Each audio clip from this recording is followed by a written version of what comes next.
Hello, my name is Maracerda, and my mini lesson is based on the book The Great Gatsby by Francis Scott Fitzgerald. So the way I would start my lesson plan, or my anticipatory set, would simply be by asking the students whether they have read, seen the movie, or even heard of The Great Gatsby. If they have read the book already, I would ask them to give an idea of what's it about, or the main concept, the main theme of the book.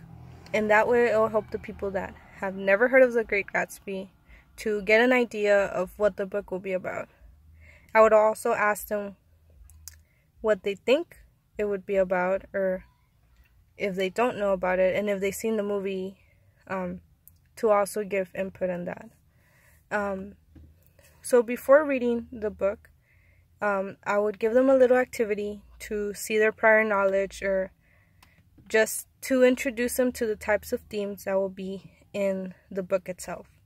So it would be a sheet of paper that has various questions, and underneath each question it has agree, not sure, or disagree. So the students could put their personal opinion on what they would do according to the statements. So number 1, for example, would be people are either all good or bad, and the students can either agree, not sure, disagree. Money can buy you happiness. All these questions are influenced by the book and introduces the student to what they're going to be reading.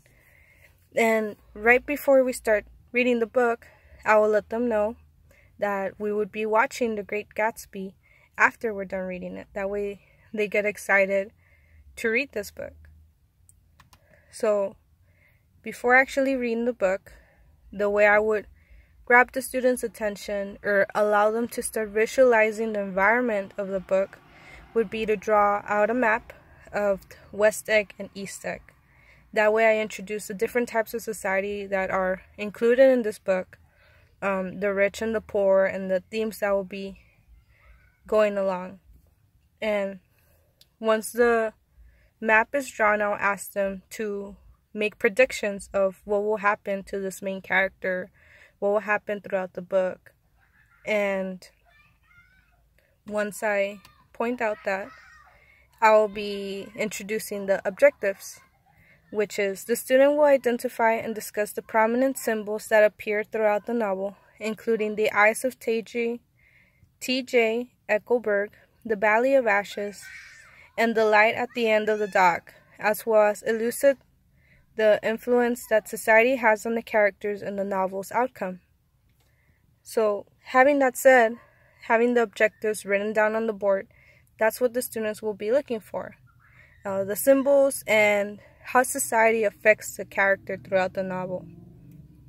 So, once we start reading the book, I'll be clarifying the vocabulary, because the vocabulary could be kind of difficult. It has high vocabulary at sometimes, and I'll be checking for understanding throughout the book.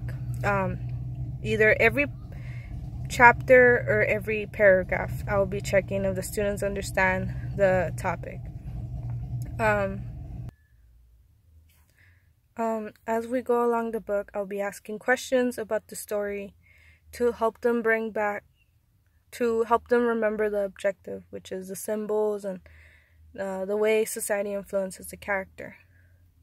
And so once we're done reading, which would be the after reading strategies and the independent practice, I will allow the students to read the last few chapters on their own. That way it's their responsibility if they find the end or not, which it will be tested at the end of the lesson, or once we're done reading. I'll give out a test that includes to point out the symbolisms, if they caught the symbolisms, if they understood the symbolisms throughout the book. And there will be an open-ended question to allow them to explain how society affected the main character or the characters in the book.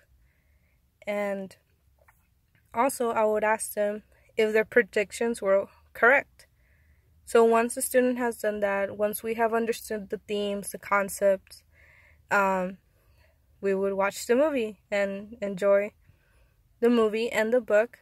But even after watching the movie, I will have them compare the movie to the book and see what type of differences they find, if the movie also portrays that concept strongly.